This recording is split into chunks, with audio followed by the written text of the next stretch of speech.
আসসালামু আলাইকুম রহমতুল্লাহি ওবরাকাতুহু। প্রিয় দর্শকবৃন্দ, কেমন আছেন আপনারা? আশা করি আল্লাহর রহমতে ভালো আছেন। আমিও আছি আলহামদুলিল্লাহ। আমি আজকে নবী মোহাম্মদ সাল্লাল্লাহু আলাইহি সাল্লামের জীবনী আপনাদের সামনে তুলে ধরতে যাচ্ছি। আজকে তার প্রথম পর্ব। হুজুর পাক রাসূলুল্লাহ সাল্লাল্লাহু আলাইহি সাল্লামের মাক্কি জীবন, জন্ম এবং নবুয়ত পূর্ব 40 বছর, এ বিষয়টি আজকে আমাদের আলোচনার বিষয়। আজকে আমি আপনাদের এ বিষয় সম্পর্কেই জানাবো ইনশাআল্লাহ। রাসূলুল্লাহ সাল্লাল্লাহু আলাইহি সাল্লাম মক্কায় বনু হাশিম বংশে 9 রবিউল আউয়াল সোমবারে জন্মগ্রহণ করেন। সে বছরই হাতির যুদ্ধের ঘটনা ঘটেছিল। সে সময় সম্রাট নওশেরওয়ার সিংহাসনে আরোহণের 40 বছর পূর্ণ হয়েছিল। জন্ম তারিখ ছিল 20 অথবা 22 এপ্রিল 571 ঈসাই সন। সৈয়দ সুলাইমান নদভী, সালমান মনসুরপুরি এবং মোহাম্মদ পাশা ফালাকি গবেষণা করে এ তথ্য প্রদান করেছেন।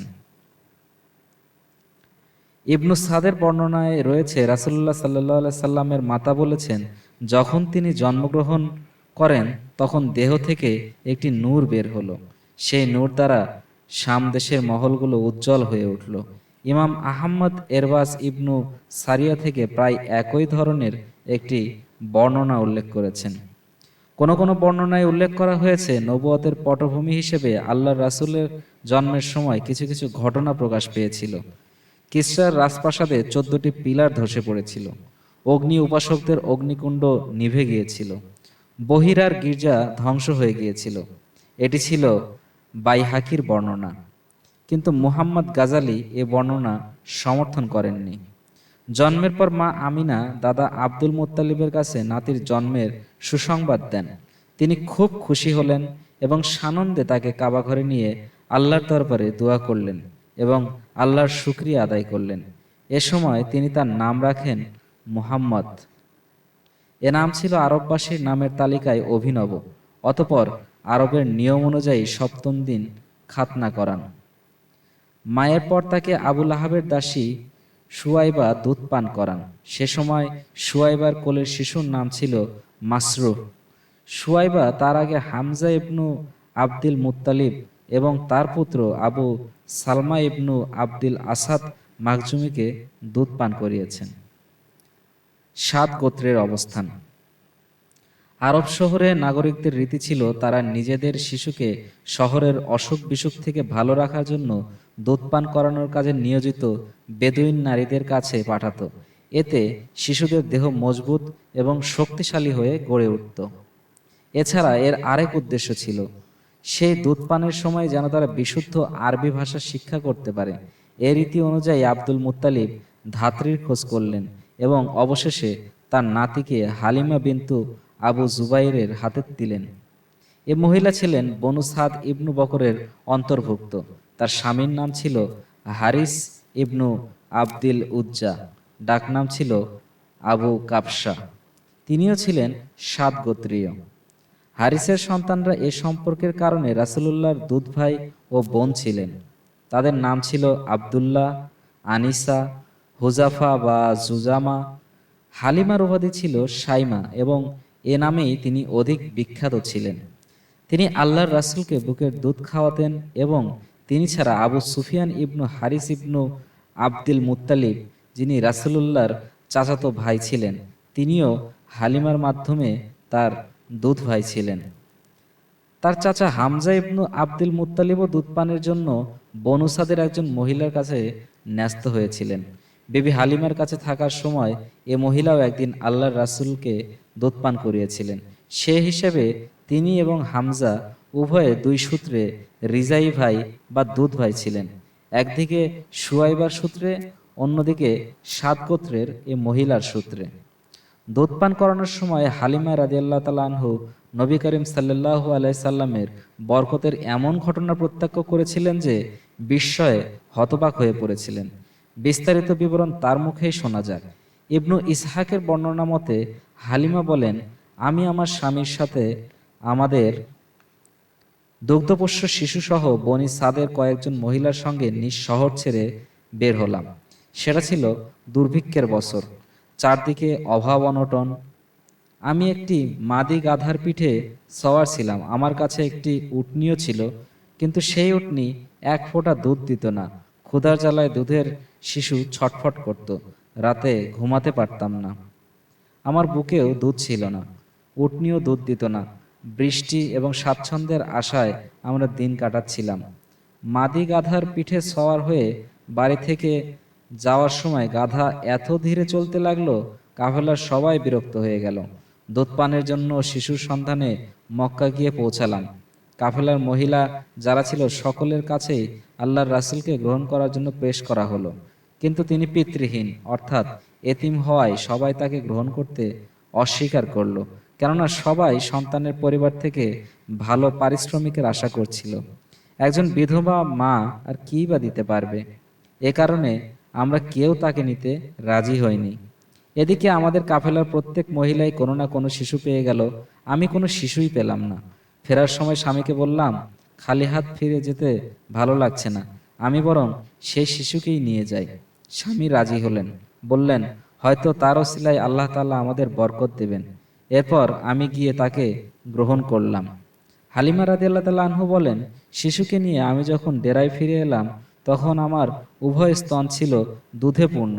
শিশুটি পেট ভরে দুধ পান করলো, তার সঙ্গে দুধ ভাইও পেট ভরে দুধ পান করলো। এরপর উভয়ে স্বস্তির সাথে ঘুমিয়ে পড়ল। অথচ এর আগে আমার সন্তান ক্ষুধার জ্বালায় ঘুমাতে পারত না। এদিকে আমার স্বামী উটনি দহন করতে গিয়ে লক্ষ্য করলেন তার স্তন দুধে পরিপূর্ণ। তিনি এত দুধ দহন করলেন, আমরা তৃপ্তির সাথে পান করলাম। বড় আরামে আমরা রাত কাটালাম। সকালে আমার স্বামী বললেন, আল্লাহর কসম হালিমা, তুমি একটি বরকতময় শিশু গ্রহণ করেছ। আমি বললাম, আমারও তাই মনে হয়। হালিমা রাদিয়াল্লাহু তাআলা আনহু বলেন, এরপর আমাদের কাফেলা রওনা হলো। আমি দুর্বল গাধার পিঠে সওয়ার হলাম, শিশুটি ছিল আমার কোলে। গাধা এত দ্রুত পথ চলল, সব গাধাকে ছাড়িয়ে গেল। সঙ্গিনী মহিলারা অবাক হয়ে বলল, হে আবু জুবাইয়ের কন্যা, এটা কি আশ্চর্য ব্যাপার, আমাদের দিকে একটু তাকাও, যে গাধায় সওয়ার হয়ে তুমি এসেছিলে এটা কি সেই গাধা? আমি বললাম, হ্যাঁ সেটি। তারা বলল, এর মধ্যে নিশ্চয়ই বিশেষ কোনো ব্যাপার রয়েছে। এরপর আমরা 7 গোত্রে নিজেদের ঘরে চলে এলাম। আমাদের এলাকার চেয়ে বেশি অভাবগ্রস্ত দুর্ভিক্ষ কবলিত অন্য কোনো এলাকা ছিল কিনা আমি জানতাম না। আমাদের ফিরে আসার পর আমাদের বকরিগুলো চরণভূমিতে গেলে পেট ভরা পেটে ভরা স্তনে ফিরে আসতো। আমরা দুধ দহন করে পান করতাম, অথচ সে সময় অন্য কেউ দুধ পেত না। তাদের পশুদের স্তনে কোনো দুধ থাকতো না। আমাদের কওমের লোকেরা রাখালদের বলতো, হতভাগ্যর দল, তোমরা তোমাদের বকরি সেই এলাকায় চড়াও যেখানে জুবাইরের কন্যা বকরি চড়ায়, কিন্তু তবুও তাদের বকরি খালি পেটেই ফিরে আসতো, এক ফোঁটা দুধও তাদের স্তনে পাওয়া যেত না। অথচ আমার বকরিগুলো ভরপেট আর পূর্ণ স্তনে ফিরে আসতো। এমন করে আমরা আল্লাহ তাআলার রহমত ও বরকত প্রত্যক্ষ করতে লাগলাম। শিশুর বয়স 2 বছর হওয়ার পর আমরা তার দুধ ছাড়ালাম। অন্যান্য শিশুদের চেয়ে এ শিশু ছিলেন অধিক হৃষ্টপুষ্ট এবং মোটাসোটা। এরপর আমরা শিশুটিকে তার মায়ের কাছে নিয়ে গেলাম। আমরা তার কারণে বরকত প্রত্যক্ষ করেছিলাম, তাই চাচ্ছিলাম শিশুটি আমাদের কাছেই থাকুক। শিশুর মায়ের কাছে আমি এ ইচ্ছার কথা জানালাম। বারবার আবেদন নিবেদন জানালে বিবি আমিনা পুনরায় শিশুকে আমার কাছে ফিরিয়ে দেন। বক্ষ বিদারণের ঘটনা। দুধ ছাড়ানোর পরও শিশু মোহাম্মদ 7 গোত্রেই ছিলেন। তার বয়স যখন 4 অথবা 5, তখন বক্ষ বিদারণের ঘটনাটি ঘটে। এই ঘটনার বিস্তারিত বিবরণ সহিহ মুসলিম শরীফে হযরত আনাস রাদিয়াল্লাহু তাআলা আনহু থেকে বর্ণিত রয়েছে। বর্ণিত আছে, রাসূলুল্লাহ সাল্লাল্লাহু আলাইহি সাল্লামের নিকট জিবরাইল আলাইহিস সালাম আগমন করলেন। এ সময় আল্লাহর রাসূল শিশুদের সাথে খেলছিলেন। জিবরাইল আলাইহিস সালাম তাকে শুইয়ে বুক চিরে কলব বের করে আনলেন। তারপর কলবের একটি অংশ বের করে বললেন, এটা তোমার মধ্যে শয়তানের অংশ। এরপর কলবকে একটি তস্তরিতে রেখে জমজম কূপের পানি দিয়ে ধুয়ে নিলেন। তারপর যথাস্থানে স্থাপন করলেন। অন্য শিশুরা ছুটে গিয়ে বিবি হালিমার কাছে বলল, মুহাম্মদকে মেরে ফেলা হয়েছে। পরিবারের লোকেরা ছুটে এলেন। এসে দেখলেন তিনি বিবর্ণ মুখে বসে আছেন। আনাস রাদিয়াল্লাহু তাআলা আনহু বলেন, আমি তার বক্ষে সেলাইয়ের চিহ্ন দেখেছি, মায়ের স্নেহে। এই ঘটনার পর বিবি হালিমা রাদিয়াল্লাহু তাআলা আনহু ভীত হয়ে পড়েন। তিনি শিশুকে তার মায়ের কাছে ফিরিয়ে দিয়ে এলেন। 6 বছর বয়স পর্যন্ত তিনি মায়ের স্নেহ ছায়ায় কাটালেন। দুধ মায়ের ঘর থেকে প্রাণের টুকরা নয়নমণি সন্তানকে ফেরত পাওয়ার পর বিবি আমিনা ইয়াসরিব গমন করে স্বামীর কবর জিয়ারত করার ইচ্ছা পোষণ করলেন। তারপর শ্বশুর আব্দুল মুত্তালিবের ব্যবস্থাপনায় শিশুপুত্র মোহাম্মদ এবং পরিচারিকা উম্মু আইমানকে সঙ্গে নিয়ে মক্কা মদিনার মধ্যবর্তী 500 কিলোমিটার পথ অতিক্রম করে মদিনায় এসে পৌঁছান। এখানে 1 মাস অবস্থানের পর মক্কায় ফেরার উদ্দেশ্যে মদিনা থেকে যাত্রা করেন। কিছু দূর আসার পর বিবি আমিনা অসুস্থ হয়ে পড়েন। এই অসুস্থতার মধ্যেই শিশু নবীকে রেখে পরলোক গমন করেন তিনি। তার মৃত্যু হয় আবওয়া নামক স্থানে। দাদার আশ্রয়ে বৃদ্ধ আব্দুল মুত্তালিব নাতিকে নবুয়ত ও রিসালতের নিকেতন মক্কায় নিয়ে এলেন। পিতৃমাতৃহীন নাতির জন্য তার মনে ছিল ভালোবাসার উত্তাপ। অতীতের স্মৃতিতে তার মন ভরাক্রান্ত হয়ে উঠল। পিতৃমাতৃহীন পুত্রকে তিনি যতটা ভালোবাসতেন, এত ভালোবাসা তার নিজের পুত্র কন্যা কারো জন্যই ছিল না। ভাগ্যের পরিহাস, বালক মোহাম্মদ সে অবস্থায় ছিলেন একান্ত নিঃসঙ্গ। কিন্তু আব্দুল মুত্তালিব তাকে নিঃসঙ্গ থাকতে দিতেন না। তিনি পুত্রকে অন্য সকলের চেয়ে বেশি ভালোবাসতেন এবং সম্মান করতেন। ইবনু হিশাম লেখেন, আব্দুল মুত্তালিবের জন্য কাবা ঘরের ছায়ায় বিছানা পেতে দেওয়া হতো। তার সব সন্তান সেই বিছানার চারদিকে বসত, কিন্তু মুহাম্মদ গেলে বিছানায় বসতেন। তিনি ছিলেন অল্প বয়স্ক শিশু। তার চাচা তাকে বিছানা থেকে সরিয়ে দিতেন, কিন্তু আব্দুল মুত্তালিব বলতেন, ওকে সরিয়ে দিও না, ওর মর্যাদা অসাধারণ। এরপর তাকে নিজের পাশে বসাতেন। শুধু বসানোই নয়, তিনি প্রিয় নাতিকে সবসময় নিজের কাছে রাখতেন। বালক মুহাম্মদের কাজকর্ম তাকে আনন্দ দিত। বয়স 8 বছর 2 মাস 10 দিন পর তার ওপর থেকে দাদার স্নেহের ছায়াও উঠে গেল। দাদা ইন্তেকাল করলেন। মৃত্যুর আগে তিনি নিজের পুত্র আবু তালিবকে ওসিয়ত করে গেলেন তিনি যেন তার ভাতিজার বিশেষভাবে যত্ন নেন। আবু তালিব এবং আবদুল্লাহ ছিলেন একই মায়ের সন্তান। চাচার স্নেহ ছায়ায় আবু তালিব ভাতিজাকে গভীর স্নেহ মমতা রয় প্রতিপালন করেন। তাকে নিঃসন্তানের অন্তর্ভুক্ত করে নেন, বরং নিঃসন্তানের চেয়ে অধিক স্নেহ করতেন। 40 বছরের বেশি সময় পর্যন্ত ভাতিজাকে সহায়তা দেন। আবু তালিব প্রিয় ভাতিজার স্বার্থের প্রতি লক্ষ্য রেখে মানুষের সাথে শত্রুতা মিত্রতার বন্ধন স্থাপন করতেন। আল্লাহর রহমতের সন্ধানে ইবনু আসকারী জালহুমা ইবনু উরফুতার বর্ণনায় উল্লেখ করেছেন, আমি মক্কায় এলাম, চারদিকে দুর্ভিক্ষ, অনাবৃষ্টির ফলেই এর সৃষ্টি হয়েছে। কুরাইশ বংশের লোকেরা বৃষ্টির আশায় দোয়া করার জন্য আবু তালিবের কাছে আবেদন জানালো। আবু তালিব এক বালককে সঙ্গে নিয়ে বের হলেন। বালকটি দেখে মেঘ ঢাকা সূর্য মনে হচ্ছিল। আশেপাশে অন্যান্য বালকও ছিল। আবু তালিব সেই বালককে সঙ্গে নিয়ে কাবা ঘরের সামনে গেলেন। বালকের পিঠ কাবার দেয়ালের সাথে লাগিয়ে দিলেন। বালক তার হাতে আঙ্গুল রাখলেন। আকাশে এক টুকরা মেঘও ছিল না, কিন্তু অল্পক্ষণের মধ্যেই সমগ্র আকাশ মেঘে ছেয়ে গেল এবং মুষলধারে বৃষ্টি শুরু হলো। শহর প্রান্তর সজীব উর্বর হয়ে গেল। পরবর্তীকালে আবু তালিব এই ঘটনার প্রতি ইঙ্গিত করে বলেছিলেন, তিনি সুদর্শন, তার চেহারা থেকে বৃষ্টির করুণা প্রত্যাশা করা হয়। তিনি এতিমদের আশ্রয়, তিনি বিধবাদের রক্ষাকারী। পাদ্রী বুহাইরা নবী মুহাম্মদ সাল্লাল্লাহু আলাইহি সাল্লামের বয়স যখন 12 বছর, মতান্তরে 12 বছর 2 মাস 10 দিন হলো, তখন আবু তালিব তাকে সঙ্গে নিয়ে ব্যবসার উদ্দেশ্যে সিরিয়ায় রওনা হলেন। বসরা পৌঁছার পর এক জায়গায় তাঁবু স্থাপন করলেন। সে সময় আরব উপদ্বীপের রোম অধিকৃত রাজ্যের রাজধানী বসরা ছিল। সে শহরে জার্জিস নামে এক পাদ্রী ছিলেন। তিনি বুহাইরা নামে পরিচিত ছিলেন। কাফেলা তাঁবু স্থাপনের পর বুহাইরা গির্জা থেকে বের হয়ে কাফেলার লোকদের কাছে এলেন এবং তাদের মেহমানদারি করলেন। অথচ পাদ্রী বুহাইরা কখনো তার গির্জা থেকে বের হতেন না। তিনি রাসূলুল্লাহ সাল্লাল্লাহু আলাইহি সাল্লামকে চিনে ফেললেন এবং তার হাত ধরে বললেন, তিনি সাইয়্যিদুল মুরসালিন, আল্লাহ তাআলা তাকে রাহমাতুল্লিল আলামিন হিসেবে প্রেরণ করবেন। আবু তালিব বুহাইরাকে জিজ্ঞাসা করলেন, আপনি এটি কিভাবে বুঝলেন? তিনি বললেন, গিরিপথের ওই প্রান্ত থেকে তোমাদের আগমন যখন ধীরে ধীরে দৃষ্টিগোচর হয়ে আসছিল, আমি প্রত্যক্ষ করলাম সেখানে এমন কোনো বৃক্ষ কিংবা প্রস্তরখণ্ড ছিল না যা তাকে সিজদা করেনি। এরা নবী ছাড়া অন্য কাউকে সিজদা করে না। তাছাড়া মোহরে নবুয়তের দ্বারা আমি তাকে চিনতে পেরেছি। তার কাঁধের নিচে নরম হাড়ের পাশে এটি আপেল ফলের মতো মজুদ রয়েছে। তার উল্লেখ আমাদের ধর্মগ্রন্থ দেখেছি। অতঃপর পাদ্রী তাদের আতিথেয়তা করলেন। এরপর পাদ্রী বুহাইরা আবু তালিবকে বললেন, তাকে মক্কায় ফেরত পাঠিয়ে দিন, সিরিয়ায় নেবেন না, ইহুদিরা তার ক্ষতি করতে পারে।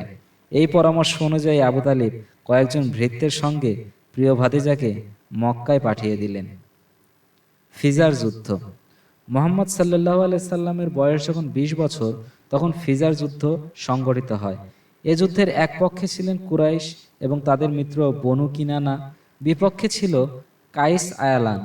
কুরাইশ কিনানা মিত্রপক্ষের সেনাপতি ছিলেন হারাব ইবনু উমাইয়া। কারণ নিজ প্রতিভা এবং প্রভাব প্রতিপত্তির ফলে তিনি কুরাইশ ও কিনানা গোত্রের মধ্যে নিজেকে মান মর্যাদার উচ্চাসনে প্রতিষ্ঠিত করতে সক্ষম হয়েছিলেন। এ যুদ্ধকালে প্রথম দিকে বনু কিনানার ওপর কাইসদের সমর্থন ছিল অধিক, কিন্তু পরবর্তীতে কিনানাদেরই সমর্থন হয়ে যায় বেশি। এ যুদ্ধকে ফুজ্জার যুদ্ধ এজন্য বলা হয়, এতে নিষিদ্ধ বস্তুসমূহ এবং পবিত্র মাসের পবিত্রতা উভয়ই লঙ্ঘন করা হয়। কিশোর বয়সে রাসূল সাল্লাল্লাহু আলাইহি সাল্লাম এ যুদ্ধে গমন করেছিলেন। এ যুদ্ধে তিনি তীরের আঘাত থেকে তার চাচাদের রক্ষার কাজে নিয়োজিত ছিলেন। হিলফুল ফুজল পুনর্গঠন। ফুজ্জার যুদ্ধের নিষ্ঠুরতা ও ভয়াবহতা শুভবুদ্ধি সম্পন্ন ও সদিচ্ছাপরায়ণ আরববাসীকে দারুণ বিচলিত করে তোলে।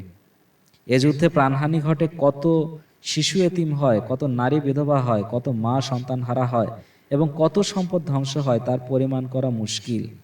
ভবিষ্যতে আরববাসীকে যাতে এমন অর্থহীন যুদ্ধে লিপ্ত হয়ে ভয়াবহ ক্ষয়ক্ষতির সম্মুখীন হতে না হয়, তার জন্য আরবের বিশিষ্ট গোত্রপতিরা আবদুল্লাহ ইবনু জুদান তাইমিয়ের গৃহে একত্রিত হয়ে আল্লাহর নামে একটি অঙ্গীকারনামা সম্পাদন করেন। আবদুল্লাহ ইবনু জুদান ছিলেন তৎকালীন মক্কার অত্যন্ত ধনাঢ্য ব্যক্তি। উপরন্তু সততা, দানশীলতা এবং অতিথিপরায়ণতার জন্য সমস্ত আরব ভূখণ্ডে তার প্রচার প্রসিদ্ধ থাকার কারণে আরববাসীর ওপর তার যথেষ্ট প্রভাব ছিল। উক্ত প্রেক্ষিতে তার বাসভবনে অঙ্গীকার গ্রহণ অনুষ্ঠানের ব্যবস্থা করা হয়।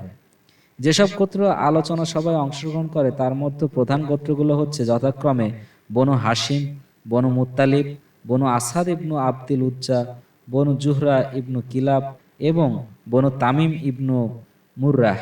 বৈঠকে একত্রিত হয়ে সকলে যাবতীয় অন্যায়, অনাচার এবং অর্থহীন যুদ্ধবিগ্রহের প্রতিকার সম্পর্কে আলাপ আলোচনা করেন।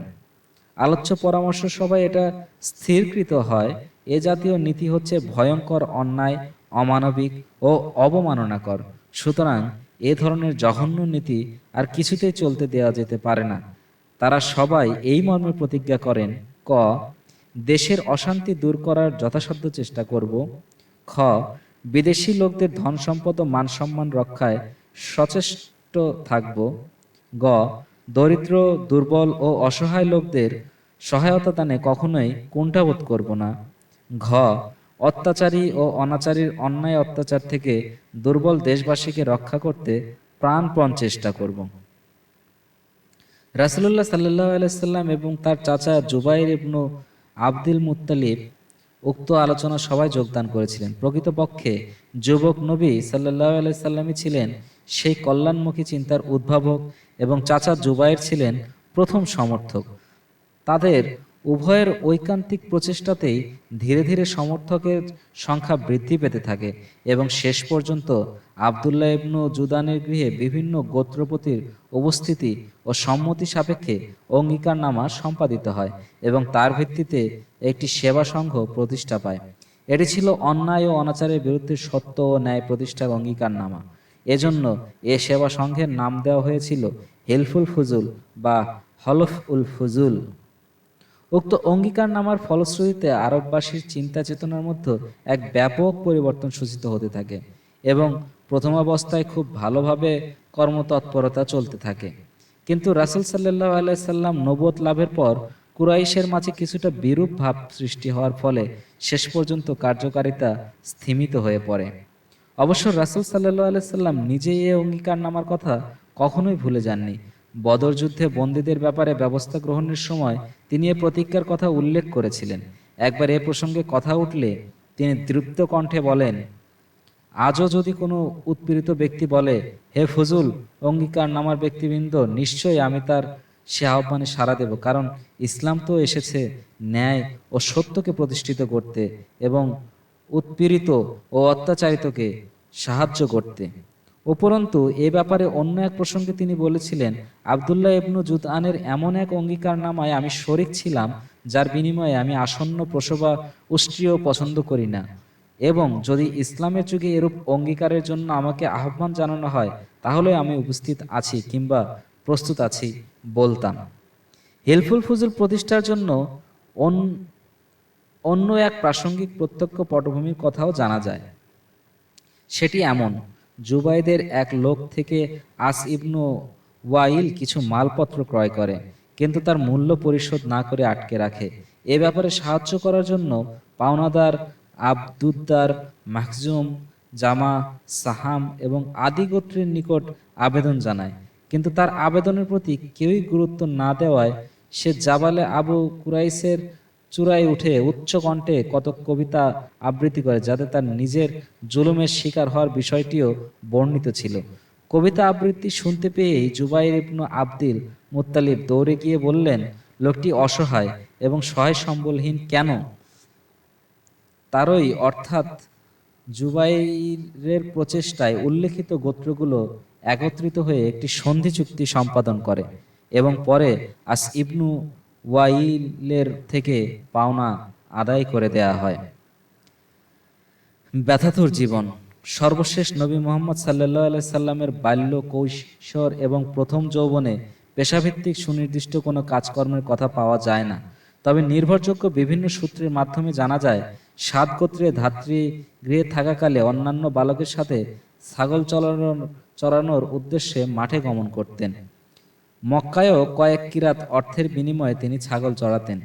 উপরন্তু কৈশোরে চাচা আবু তালিবের সাথে বাণিজ্য উপলক্ষে তিনি সিরিয়া গমন করেছিলেন। এরপর যখন তিনি 25 বছর বয়সে পদার্পণ করেন, তখন খাদিজা রাদিয়াল্লাহু তাআলা আনহু এর বাণিজ্যিক পণ্য নিয়ে ব্যবসার উদ্দেশ্যে শাম দেশে গমন করেন। ইবনু ইসহাক রহমতুল্লাহ আলাইহির বর্ণনা মতে খাদিজা বিনতু খুয়াইলিদ রাদিয়াল্লাহু তাআলা আনহু এক সম্ভ্রান্ত, সম্পদশালী ও ব্যবসায়ী মহিলা ছিলেন। ব্যবসায়ের অংশীদারিত্ব এবং প্রচলিত প্রথা অনুযায়ী লভ্যাংশের একটি নির্দিষ্ট পরিমাণ অর্থের বিনিময়ে তিনি ব্যবসায়ীদের পেছনে অর্থলগ্নি করতেন। পুরো কুরাইশ গোত্রই জীবন জীবিকার জন্য ব্যবসা বাণিজ্যে নিয়োজিত থাকতেন। মুহাম্মদ সাল্লাল্লাহু আলাইহি সাল্লামের সত্যবাদিতা, উত্তম চরিত্র, সদাচার এবং আমানতদারিতা সম্পর্কে জানতে পেরে খাদিজা রাদিয়াল্লাহু তাআলা আনহা তার নিকট এক প্রস্তাব পেশ করলেন। তিনি তার অর্থ নিয়ে ব্যবসার উদ্দেশ্যে তার দাস মাইসারার সাথে শাম দেশে গমন করতে পারেন। তিনি আরও নিশ্চয়তা প্রদান করলেন, অন্য ব্যবসায়ীদের যে হারে লভ্যাংশ বা মুনাফা প্রদান করা হয় তাকে তার চেয়ে অধিক মুনাফা প্রদান করা হবে। মুহাম্মদ এ প্রস্তাব গ্রহণ করলেন এবং তার অর্থ সম্পদ নিয়ে দাস মাইসারার সাথে সিরিয়া গমন করলেন। খাদিজা রাদিয়াল্লাহু তাআলা আনহু এর সাথে বিবাহ। সিরিয়া থেকে মুহাম্মদ সাল্লাল্লাহু আলাইহি সাল্লাম মক্কায় ফেরার পর ব্যবসায় লাভ লোকসানে হিসাব করা হলো। হিসাব নিকাশ করে খাদিজা রাদিয়াল্লাহু তাআলা আনহু মূলধন সহ এত অধিক পরিমাণ অর্থ পেলেন, এর আগে তিনি কোনোদিনই তা পাননি। এতে খাদিজা রাদিয়াল্লাহু তাআলা আনহু এর মন খুশিতে ভরে ওঠে। উপরন্তু তার দাস মাইসারার কথাবার্তা থেকে মুহাম্মদ সাল্লাল্লাহু আলাইহি সাল্লামের মিষ্টভাষিতা, সত্যবাদিতা, উন্নত মন মানসিকতা, আমানত রক্ষায় আন্তরিকতা ইত্যাদি বিষয় অবগত হওয়ার পর তার প্রতি খাদিজা রাদিয়াল্লাহু তাআলা আনহার শ্রদ্ধাবোধ ক্রমেই বৃদ্ধি পেতে থাকে এবং তাকে স্বামী হিসেবে পাওয়ার এক গোপন বাসনা মনের কোণে দানা বেঁধে উঠতে থাকে। পূর্বে বড় সর্দার, নেতা ও গোত্রপ্রধান অনেকেই তার নিকট বিয়ের প্রস্তাব পাঠিয়েছিল, কিন্তু তিনি কোনোটি মঞ্জুর করেননি। অথচ মুহাম্মদ সাল্লাল্লাহু আলাইহি সাল্লামকে স্বামীরূপে পাওয়ার জন্য তিনি যারপরনায় ব্যাকুল হয়ে ওঠেন।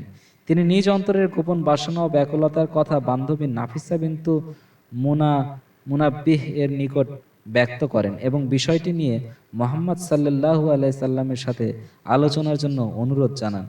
অনুরোধ রক্ষার্থে নাফিসা খাদিজা রাদিয়াল্লাহু তাআলা আনহা এর প্রস্তাব সম্পর্কে মুহাম্মদ সাল্লাল্লাহু আলাইহি সাল্লামকে অবহিত করেন। মুহাম্মদ সাল্লাল্লাহু আলাইহি সাল্লাম উক্ত প্রস্তাবে সম্মতি জ্ঞাপন করে বিষয়টি নিয়ে চাচা আবু তালিবের সাথে আলোচনা করেন। আবু তালিব এ ব্যাপারে খাদিজা রাদিয়াল্লাহু তাআলা আনহুর অভিভাবক চাচার সাথে আলোচনার পর বিয়ের প্রস্তাব পেশ করেন এবং এক শুভক্ষণে বিশেষ অনুগ্রহপ্রাপ্ত দুটি প্রাণ বিশ্ব মানবের জন্য অনুকরণ ও অনুসরণযোগ্য পবিত্র বিবাহ বন্ধনে আবদ্ধ হয়ে যান। বিয়ের অনুষ্ঠানে বনু হাসিম ও মুজারের গোত্র প্রধানরা উপস্থিত থেকে অনুষ্ঠানের জৌলুস বৃদ্ধি করেন। মুহাম্মদ সাল্লাল্লাহু আলাইহি সাল্লামের বিবাহের সময় খাদিজা রাদিয়াল্লাহু তাআলা আনহুর বয়স ছিল 40 বছর। খাদিজা রাদিয়াল্লাহু তাআলা আনহুর বংশমর্যাদা, সহায় সম্পদ, বুদ্ধিমত্তা ইত্যাদি সকল ক্ষেত্রে ছিলেন সমাজের শীর্ষস্থানে। তিনি ছিলেন উত্তম চরিত্রের অনুপম আদর্শবান এক নারী এবং রাসূলুল্লাহ সাল্লাল্লাহু আলাইহি সাল্লামের প্রথম সহধর্মিণী। তার জীবদ্দশায় তিনি দ্বিতীয় কোনো বিয়ে করেননি। রাসূলুল্লাহ সাল্লাল্লাহু আলাইহি সাল্লামের সন্তানদের মধ্যে ইব্রাহিম রাদিয়াল্লাহু তাআলা আনহু ব্যতীত অন্য সকলেই ছিলেন খাদিজা রাদিয়াল্লাহু তাআলা আনহুর গর্ভজাত সন্তান। নবী দম্পতির প্রথম সন্তান ছিলেন কাসিম, তাই মুহাম্মদ সাল্লাল্লাহু আলাইহি সাল্লামের উপনাম হয় আবুল কাসিম, অর্থাৎ কাসিমের পিতা। এরপর যথাক্রমে জন্মগ্রহণ করেন জাইনাব, রুকাইয়া, উম্মু কুলসুম, ফাতিমা ও আব্দুল্লাহ। আব্দুল্লাহর উপাধি ছিল তাইয়ির এবং তাহির। রাসূলুল্লাহ সাল্লাল্লাহু আলাইহি সাল্লামের সকল পুত্র বাল্যকালে মৃত্যুবরণ করেন, তবে কন্যাদের মাঝে সকলেই ইসলামের যুগ পেয়েছেন, মুসলিম হয়েছেন এবং মুজাহিরের মর্যাদাও লাভ করেছেন। কিন্তু ফাতিমা রাদিয়াল্লাহু তাআলা আনহু ব্যতীত কন্যারা সকলেই পিতার জীবদ্দশায় মৃত্যুবরণ করেন। ফাতিমা রাদিয়াল্লাহু তাআলা আনহুর মৃত্যু হয়েছিল রাসূলুল্লাহ সাল্লাল্লাহু আলাইহি সাল্লামের মৃত্যুর 6 মাস পর। কাবার পুনর্নির্মাণ ও সমস্যা সমাধান। রাসূল আকরাম সাল্লাল্লাহু আলাইহি সাল্লাম যখন ৩৫ বছর বয়সে পদার্পণ করেন, তখন কুরাইশরা কাবাঘর পুনর্নির্মাণের কাজ শুরু করে। কারণ কাবাঘরের স্থানটি চারিদিকে দেয়াল দ্বারা পরিবেষ্টিত ছিল মাত্র, দেয়ালের উপর কোনো ছাদ ছিল না। এ অবস্থায় সুযোগ গ্রহণ করে কিছু সংখ্যক চোর কাবাঘরের মধ্যে প্রবেশ করে সেখানে রক্ষিত অনেক মূল্যবান সম্পদ এবং অলঙ্কারাদি চুরি করে। ইসমাইল আলাইহিস সালামের আমল হতেই এই ঘরের উচ্চতা ছিল 13.5 ফিট। কাবাঘরটি অনেক আগে নির্মিত হওয়ার কারণে দেয়ালে ফাটল সৃষ্টি হয়ে যে কোনো সময় ধসে পড়ার উপক্রম হয়। তাছাড়া সে বছরই মক্কা নগরী বন্যার কারণে পানির নিচে তলিয়ে যাওয়ায় কাবামুখী জলধারা প্রবল বেগে প্রবাহিত হয়ে কাবাঘরের দেয়ালের চরম অবনতি ঘটে এবং যে কোনো সময় তা ধসে পড়ার আশঙ্কা তৈরি হয়। এমনই এক নাজুক অবস্থার প্রেক্ষাপটে কুরাইশরা সিদ্ধান্ত গ্রহণ করে কাবাঘরের স্থান ও মর্যাদা অক্ষুণ্ণ রাখার উদ্দেশ্যে তা পুনর্নির্মাণ করবে। কাবাঘর নির্মাণের উদ্দেশ্যে সকল গোত্রের কুরাইশরা একত্রিত হয়ে সম্মিলিতভাবে কতক নীতি নির্ধারণ করে দেয়। সেগুলো হচ্ছে যথাক্রমে: কাবাঘর পুনর্নির্মাণ করতে গিয়ে শুধু হালাল বৈধ অর্থ সম্পদ ব্যবহার করা হবে। এ সকল নীতির সাথে সকলে একমত হয়ে নির্মাণ কাজের জন্য প্রস্তুতি গ্রহণ করে। নতুন ইমারত তৈরির জন্য পুরাতন ইমারত ভেঙে ফেলা প্রয়োজন, কিন্তু আল্লাহর ঘর ভেঙে ফেলার কাজে হাত দিতে কারো সাহস হচ্ছিল না। অবশেষে ওয়ালিদ ইবনু মুগিরা মাখজুমি সর্বপ্রথম ভাঙার কাজে হাত দিল এবং অন্যরা ভীত সন্ত্রস্ত মনে তা প্রত্যক্ষ করতে লাগলো। কিছু অংশ ভেঙে ফেলার পরও যখন তারা দেখল তার উপর বিপদ আপদ আসছে না, তখন সকলেই ভাঙার কাজে অংশগ্রহণ করলো। যখন ইব্রাহিম আলাইহিস সালামের ভিত্তি পর্যন্ত ভেঙে ফেলা হলো, তখন নির্মাণ কাজ শুরু হলো। প্রত্যেক গোত্র যাতে নির্মাণ কাজে অংশগ্রহণের সুযোগ পায়, সেজন্য প্রত্যেক গোত্র আলাদা আলাদা পাথর সংগ্রহ করে রেখেছিল। প্রত্যেক গোত্র যার যার অংশ নির্মাণ কাজে ব্যস্ত হয়ে পড়ল। বাকুম নামক এক রোমীয় মিস্ত্রির তত্ত্বাবধানে নির্মাণ কাজ এগিয়ে চলল। যখন হাজরে আসওয়াদের স্থান পর্যন্ত পৌঁছিল, তখন নতুন এক সমস্যার সৃষ্টি হলো। সমস্যাটি হলো হাজরে আসওয়াদ বা কালো পাথরের স্থানে কে বা কোন গোত্র পাথরটি পুনর্স্থাপন করার মহাগৌরব অর্জন করবে তা নিয়ে। সকলেই দাবি তুলল সে নিজে বা তার গোত্রের লোকেরা কালো পাথরটি যথাস্থানে স্থাপন করবে। তাদের এ দাবির পক্ষে সকলেই অনড় হয়ে রইল, এই কাজটি তারাই করবে। কেউই সামান্য ছাড় দিতে রাজি নয়। সকলের একই কথা, একই জেদ। জেদ আস্তে আস্তে রূপান্তরিত হয় রেষারেষিতে। রেষারেষির পরবর্তী পর্যায় হচ্ছে রক্তারক্তি। হ্যাঁ, এ ব্যাপারে রক্তারক্তি করতেও তারা পিছপা হবে না। এ লক্ষ্যে সকল গোত্রের মধ্যে চলছে শ্বাস রব। শুরু হয়েছে অস্ত্রের মহড়া। শান্তিপ্রিয়রা আতঙ্কিত হয়ে পড়েছে, কখন যে যুদ্ধ বেজে যায় তা কে জানে। এমন বিভীষিকাময় অবস্থার প্রেক্ষাপটে বর্ষিয়ান নেতা আবু উমাইয়া মাখজুমি অনেক ভেবেচিন্তে এই সমস্যা সমাধানের একটি উপায় খুঁজে বের করলেন। তিনি সকলকে উদ্দেশ্য করে প্রস্তাব করলেন, আগামীকাল সকালে যে সর্বপ্রথম মসজিদে হারামে প্রবেশ করবে তার উপরেই এ বিবাদ মীমাংসার দায়িত্ব অর্পণ করা হোক। উপস্থিত সকলে এই প্রস্তাবের প্রতি সমর্থন জ্ঞাপন করলেন। আল্লাহর কি অপার মহিমা! দেখা গেল সকল আরববাসীর প্রিয় পাত্র ও শ্রদ্ধেয় আলামিনী প্রথম মসজিদুল হারামে প্রবেশ করেছেন। মোহাম্মদ সাল্লাল্লাহু আলাইহি সাল্লামকে এভাবে আসতে দেখে সকলে চিৎকার করে বলে উঠল, এ তো আমাদের আলামিন, বিশ্বস্ত লোক। আমরা সকলেই তার উপর আস্থাশীল। তিনিই হলেন মোহাম্মদ সাল্লাল্লাহু আলাইহি ওয়াসাল্লাম। মোহাম্মদ সাল্লাল্লাহু আলাইহি সাল্লাম যখন তাদের নিকটবর্তী হলেন তখন ব্যাপারটি সবিস্তারে তার নিকট তুলে ধরা হলো। তখন তিনি একখানা চাদর তলব করলেন। চাদর দেয়া হলে তিনি মেঝের উপর তা বিছিয়ে স্বহস্তে কালো পাথরটি চাদরের উপর তুলে রাখলেন। শেষে বিবাদমান গোত্রপতিকে আহ্বান জানিয়ে বললেন, আপনারা সকলে মিলে একসাথে চাদরটি চার কোনায় ধরুন এবং কালো পাথরটি বহন করে নির্দিষ্ট স্থানে নিয়ে চলুন। এরপর স্বহস্তে তিনি কালো পাথরটি উঠিয়ে যথাস্থানে রেখে দিলেন। এই মীমাংসা সকলেই সন্তুষ্ট চিত্তে মেনে নিল। অত্যন্ত সহজ, সুশৃঙ্খল এবং ন্যায়সঙ্গত পন্থায় জ্বলন্ত একটি সমস্যার শান্তিপূর্ণ সমাধান হয়ে গেল। উক্ত সমস্যার সমাধান তো সুন্দরতম সম্পন্ন হলো, তবে অন্যদিকে কাবাঘরের পুনর্নির্মাণে কুরাইশের বৈধ অর্থে ঘাটতি দেখা দিল। এজন্য উত্তর দিক থেকে কাবাঘরের দৈর্ঘ্য আনুমানিক 9 ফিট পর্যন্ত কমিয়ে আনা হলো। এই অংশটুকুই হিজর বা হাতিম নামে প্রসিদ্ধ। এবার কুরাইশরা কাবার দরজা ভূমি থেকে বিশেষভাবে উঁচু করে দিলেন, যেন এর মধ্য দিয়ে সে ব্যক্তি প্রবেশ করতে পারে যাকে তারা অনুমতি দেবে। যখন দেয়ালগুলো 22.5 ফিট উঁচু হলো তখন ঘরের অভ্যন্তরে 6টি পিলার বা স্তম্ভ নির্মাণ করা হলো এবং তার উপর ছাদ দেয়া হলো। কাবাঘরের উচ্চতা হচ্ছে 15 ফিট। কালো পাথর বিশিষ্ট দেয়াল এবং তার সামনের দেয়াল অর্থাৎ দক্ষিণ ও উত্তর দিকের দেয়াল হচ্ছে 30 ফিট। হাজরে আসওয়াদ মাতাফের জায়গা হতে 4.5 ফিট উচ্চতায় অবস্থিত। দরজা বিশিষ্ট দেয়াল এবং এর সামনের দেয়াল অর্থাৎ পূর্ব এবং পশ্চিমের দিকে দেয়াল 36 ফিট করে। দরজা রয়েছে মেঝে থেকে 6 ফিট উঁচুতে। দেয়ালের পার্শ্বস্থ চতুর্দিকে নিচু জায়গা একটি প্রসারিত চেয়ার সমতুল্য অংশ যা পরিবেষ্টিত আছে, যার উচ্চতা 25 সেন্টিমিটার এবং গড় প্রস্থ 30 সেন্টিমিটার। একে সাজে রাওয়া, চলন্ত দুর্লভ বলা হয়। এটাও প্রকৃতপক্ষে বায়তুল্লাহরই অংশ, কিন্তু কুরাইশ এটাও ছেড়ে দিয়েছিল।